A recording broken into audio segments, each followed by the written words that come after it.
Good morning sa ating lahat mga kabady. For today's ganapan po, wala muna tayo sa farm at pupunta tayo ng Tarlac sa ating client dahil ngayong araw yung schedule ng kanilang pagtatanim ng kalamansi. Natapos na po nila yung kanilang irrigation at saka yung linya ng tubig. Yung pinuntahan natin last time mga kabady, sa atin din sila nag-order ng punlang kalamansi na 500 puno. Ang size naman po ay large. So ngayon pupunta tayo ng Tarlac at i-guide natin sila sa pagtatanim ng kalamansi. I-layout natin yung pagtataniman. Ang sukat nun mga kabady ay 3 meters by 3.5 meters po ang distancing na gusto nila. So yun po yung ating paghita no, ating pagtataniman. Alas 6 na po ng umaga tayo papunta ng Tarlac. Ano pa rin, madilim pa rin ang kalangitan, makulimlim. Pero ganun pa man tuloy ang biyahe tayo. Tas possible mga kabady mamayang hapon after natin doon sa client natin ay didiretso rin tayo ng Taguig. Sunduin naman natin si Amara. Kaysa mag-commute si Commander, sama niya pa yung isa. Ganun din, nandun na kami. Diretsuhin na namin para isang lakad na lang. Diba? Samahan nyo kami mga kabady. Let's go. Ay! Sinabayan kita, malaki pala yung payo. Ay mga kabady, may dala siyang panali at saka stick tanda. So nandito na yung mga magtatanim. So kami mag-guide lang kami. Actually si Maki, mag-guide si Maki kung sukat. Kasi 3 by 3.5 yung sukat. Metro yun. 3 meters by 3.5 meters. So nandito na rin yung mga kalamansi. 500 pieces yung in-order nila sa atin last time. So let's go.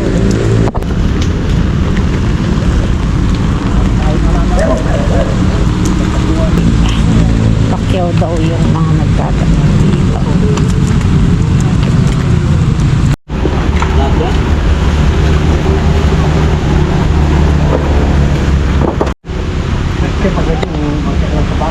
Magsasawa lang no? Magsasawa lang no?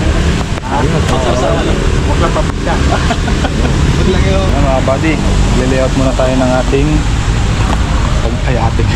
kanilang pagtatamnan pala. Sorry.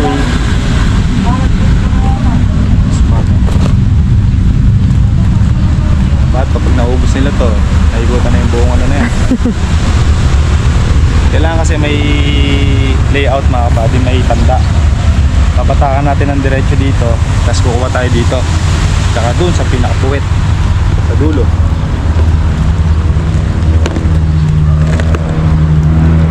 Pagka natin papaan traktor, papalagyan natin ng pilapil para di lumalabas yung tubig. Ayun yung patubig nila nandun. Gitna. Gitna ba yun? Oo, gitna. Lalagyan naman ng kanal yan eh.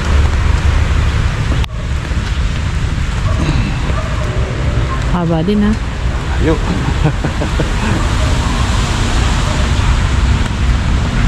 Ito na. Susukat muna sila doon. Lalayo kasi nila dito sa mga kabady sa bakod. Ganyan kalayo. Layo niya ay almost 6 meters. Kasi may mga puno ng mangga doon. Tsaka bawal daw ilalapit sa bakod. Kasi Mga daw mataxibation. Sabi ni sir.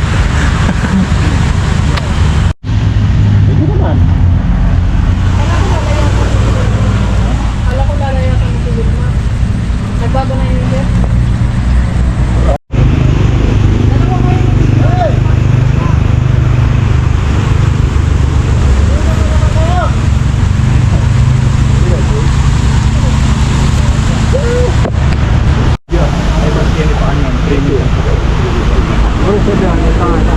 Pagyagan na yan. Opo, pilatan. Tapos, 3 meters din. 3 meters siya. 3 meters sa akin. 3 meters sa akin. 3 meters.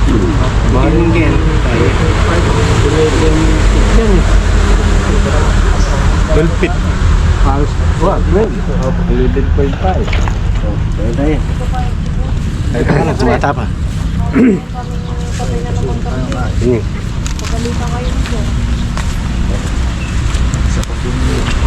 mo naman yan. Doon. Para maganda. Sigurado ba? Ay, tapatan niya mo itong mangga. Tampung mangga namin ito. Napupunta natin na si Makanyan. Tinanta na yung puntang dining. Hindi na mo. 3.5 litre. Napapatak na kayo mga Kukupunta na ako. Kukupunta na ako. Matara, kumakang stick Punta na ako. Tali negative kung mangga. Yan yung diretsyo. Matindik mo ba yun?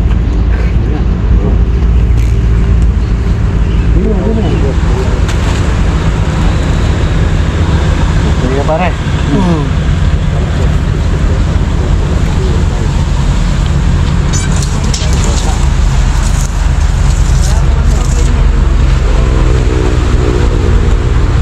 Sige.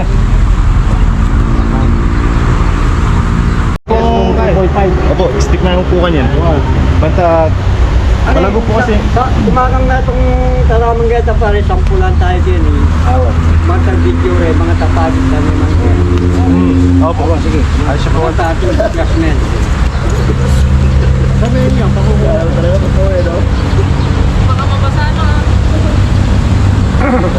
Nasaan ba si Lito?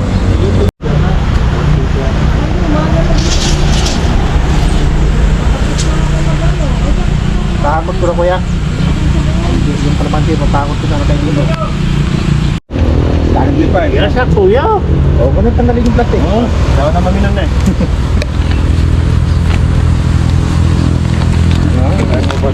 Tanggalin mo talaga plastic. Si Mark Joseph po yan, boss. Pero para ka na ako, kaya. Yan. Yung budget.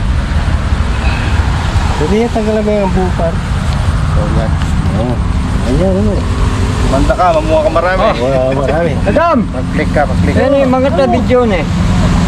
Ayan. Katakabdan na nito. Karito mo. Nagsiyo ka niya ni Roxanne, may sira yata. Karetang may singa na. Karetang ano wala sa bukas, kapatata ng tamong mag-vlog ko. Yung mga nagtatanim ng mga kalamansi ako. Mga busayap. Yaji. Yaji? Sana kaya na yung mga kulong na yun. Kolong. Kelly. Nagang Kelly na mo.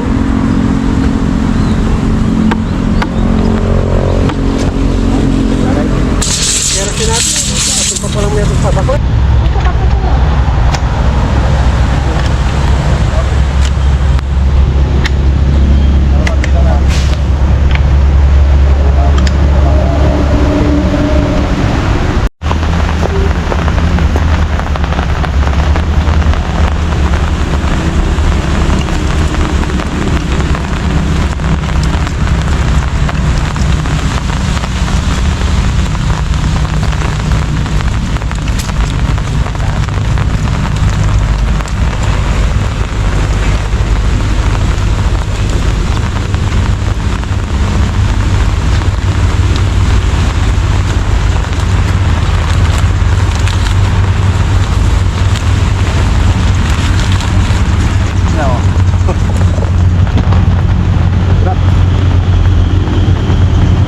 The Golden Hen.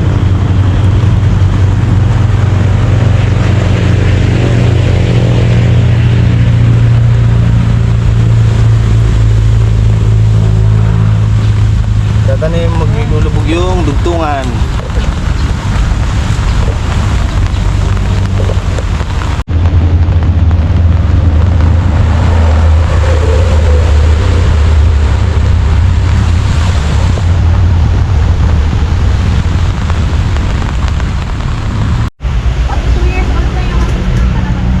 Laki na.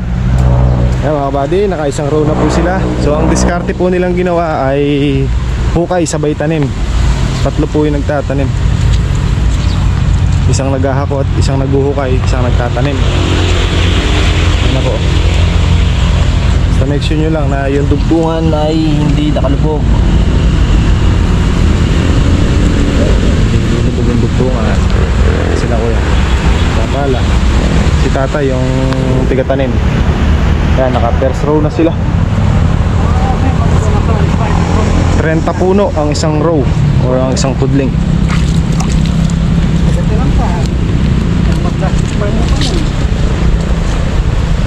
So bawat linya yan may mga sukat na yan.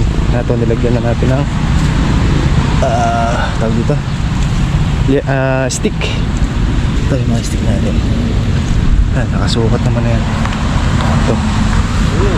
Das nakalyesa. Nakagano lang yung lyesa kasi nag-ukay na. Pag binalik yung lyesa niyan, ganda kasi pag naka-tansi, hindi maliligaw. Pag kasi sinipat-sipat lang yan o yung tingin-tingin, nadadaya, umaasog. Ito pagka ganyan ay diretso. Yun, doon sa mayero na yun ang tatam na. So pakyaw po nila. Ito yung tanim dito. Hindi ko na tinanong kung magkano pinakyaw. Sila naman po may ano dyan, may kontrata po nila. Highway po ito, yung kabila ng bakod na yan. Sandali lang, maganda tong kalamansi na to, basta maalagaan. Maganda ng lupa nila. Ano? Malabo. Parang yung lupa nito, parang lupa sa ano parang yung lupa Kalapon na Aro. Parang ganun ang lupa nito.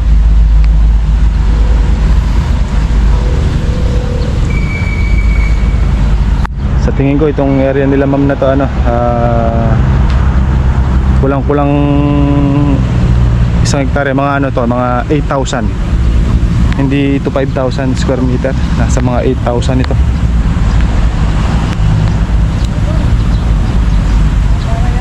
Kasi ang ganda lang sa mangga yung gawi pa dito sa may mangga na yun. Tapos diretso doon may Soroho sa gawing yero na yun. Doon Soroho. Kung dito 30, doon ano lang 23. Gansal ng 7 dahil Soroho sudya.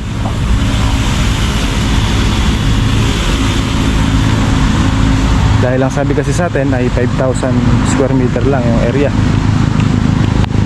Kaya nung sinipat-sipat nga natin malaki ka ako. Malaki tong area. 5,000 halos lalampas ka lang doon sa may kuwan na yun, no? Sa may patubig. Ito yung patubig nila. Pakita ko sa inyo. Lilinyahan pa to.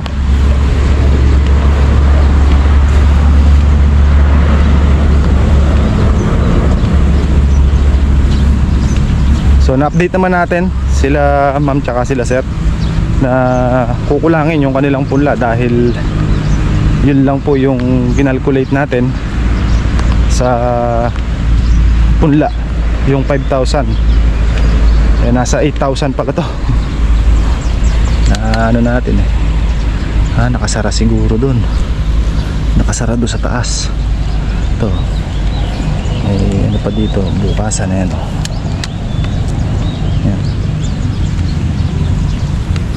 yan, doon pa yan galing, doon sa dulo doon, nakalinya dyan. Tapos lalo magkakaroon ng kanal dito. Patag naman ay dito pala sa taas, sa gitna na to, kaya dito natin pinalagay yan. Mataas kasi dito sa gitna, mababa naman sa gawi doon, mababa rin sa gawi dito, para ang tapon ng tubig papunta doon tsaka papunta dito. Baga kaliwat kanan ang tapon ng tubig. I-stilahan pa nila yan papunta dito tsaka doon. Yung kada row merong nakatutok. Malakas naman mga kabady yung tubig nila. May suporta pa sa deep well ayun, yung nasa gilid na lona na yon. Sa deep well yata kumukuha. Eto na, pa second row na sila. Sa bayan ang ginawa nilang diskarte.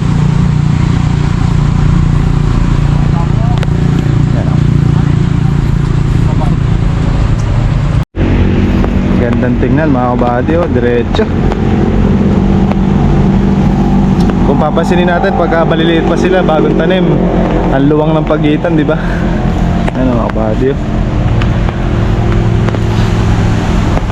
dito hindi na sinagad dito sa gilid kasi may puno ng mangga, tsaka at the same time daan nila. Daan. Ay, maluwang pa naman mga buddy.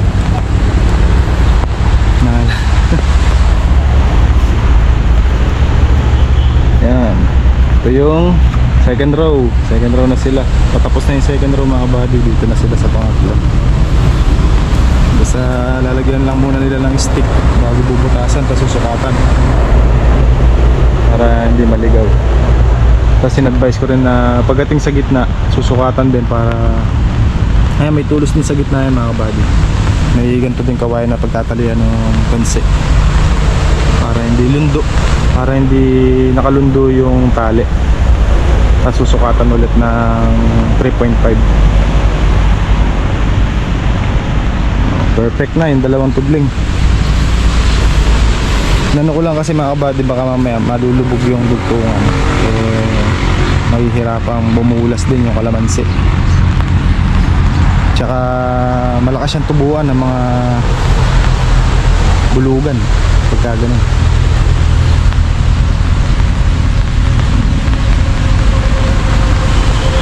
Tayo ang tayo ang naminun tumanim. Dinasalan natin mga kabady, syempre yun naman tayo pag nagtatanim. Samahan natin ng dasal palagi na sana ay gumanda at magbigay ng magandang mga sanga at bunga para mga sa ganon ay bawi. So abangan natin to mga kabady.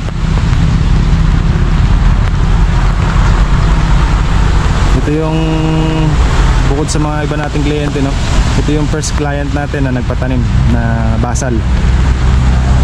So yan pa lang. Kasi kalimitan na naging client natin ay mga nagpapabunga na halos sa Mindoro, sa Quezon, sa Zambales. Possible meron tayo ulit Mindoro, sa Calapan.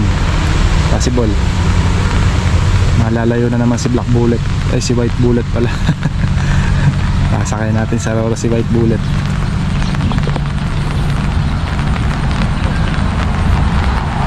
Ito ay susubaybayan natin to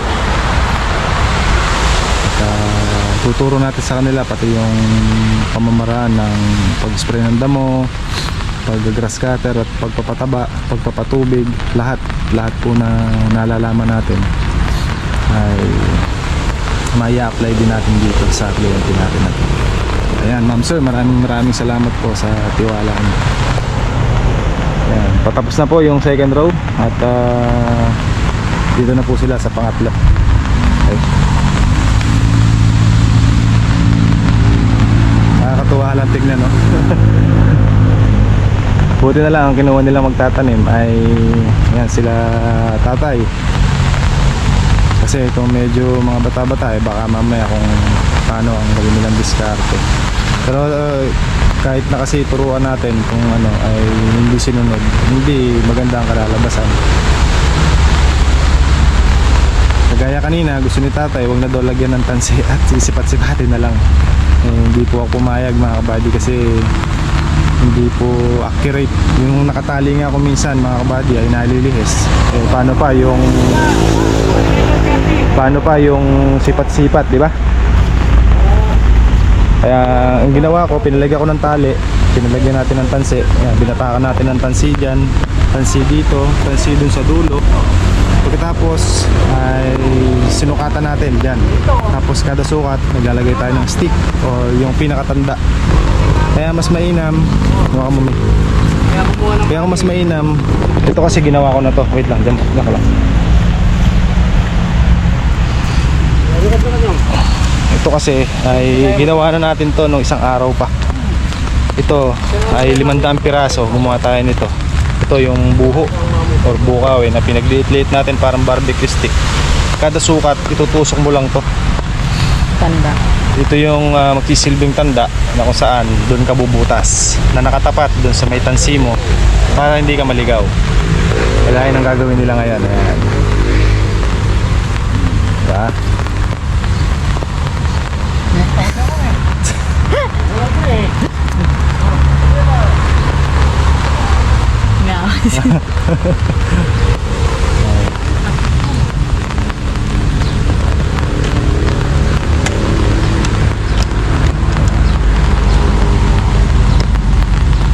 Possible mga ano sila ngayon. Anong oras na ba? 10:30. 10:30. Pangatlo. Baka makasampu sila. 10 row. Oh.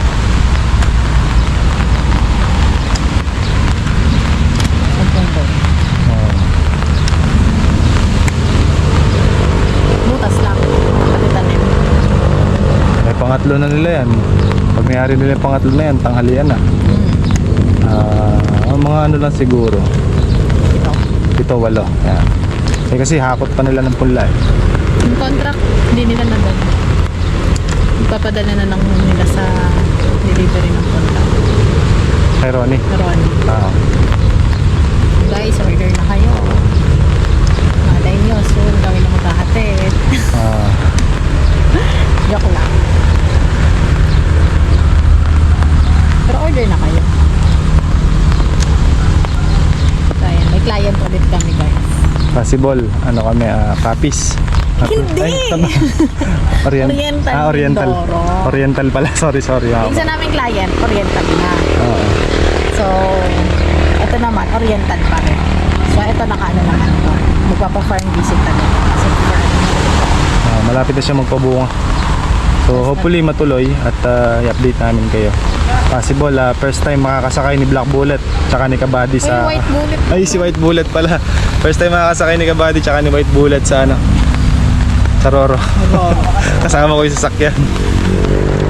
Mapapalayo tayo kung sakali.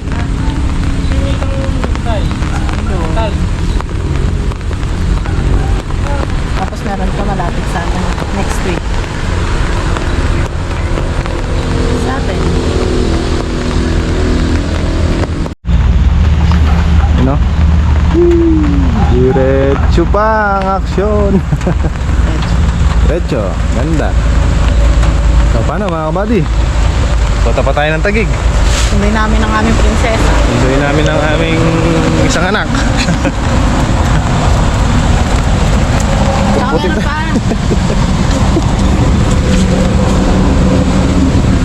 Diba? Legit. Basa na rin ako. Buti meron tayong dalang extra ng damit. Extra ang dami. Binasama mo nga. Basa ba? Hindi, di ba binasama kanina? Dito yun. Pwede ba yung nagda-drive ka, nakahuga? Di pwede yun. Kahit nasa sasakyan Mahuhuli mo ka. ikaw. Oo. Bakit naman? Ba? Privacy mo yun. Magawa ka na sarili mong batas. Bendalo. Uy, hindi ah. Pakita namin sa inyo mga kabady yung seedlings. Kaya mga pula. Yeah. Malaki bading yan. Laki bading nito. Tapos may freebie pa to na ano, mangga tsaka isang duhat ba yun? Duhat? 5. 5? Limang ano. Ito. Body. 5 yan. 5 kalamansi yung free at saka 2. Ayun o, kaya yun. May pasobrang 5 punong kalamansi at saka 2 mangga at isang duhat. Yun. Ganyan ang size ng XL. Ay ng large, sorry. Large po yan. Kaya makita nyo, ano na siya. Nakabuka na. Mayabong na kumbaga. May mga dahon-dahon lang nung ano ng sampalok. Andito kasi sa ilalim na sampalok eh. Ano. Pag one stick kasi ito lang 'yon. Ito lang isa. Mas maliit lang hanggang dito lang 'yan. Possible ito. Ayan, ganyan. Tas medium, kasi ito large. Sandaling ano na lang to. Mabilis lang pabulasin to pag ganitong size, malalaki na. Kaya yun yung recommended. Pagka kaya ng budget, mas mainam din yung XL na. Kung kaya. Pero kung tight lang yung budget, pwede naman tayo sa medium. Maganda rin naman ang size ng medium. Maglalaan ka lang.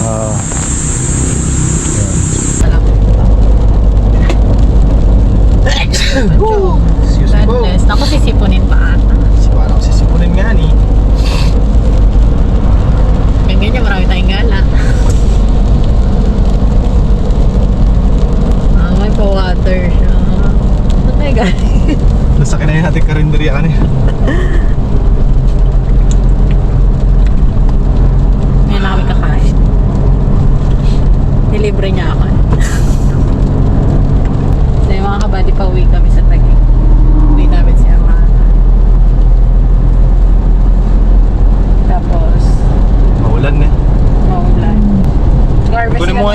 sa bag ko, Mi.